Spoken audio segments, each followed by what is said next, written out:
What's up everybody? My name is Ellie and today we're going to be learning the waiter.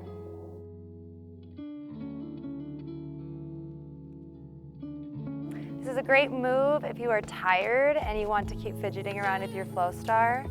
You also don't need to know how to do a lot before you are able to do this move, so it's very beginner friendly. Now let's get into it. So to start, you're going to take your dominant hand and place it palm up. Set the star a little off center with the majority of the star on the outside of your hand.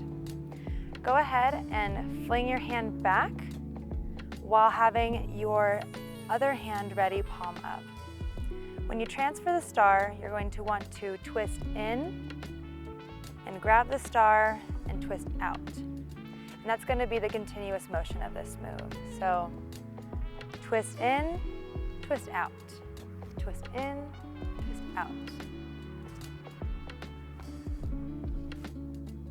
A couple variations of this are side breaks.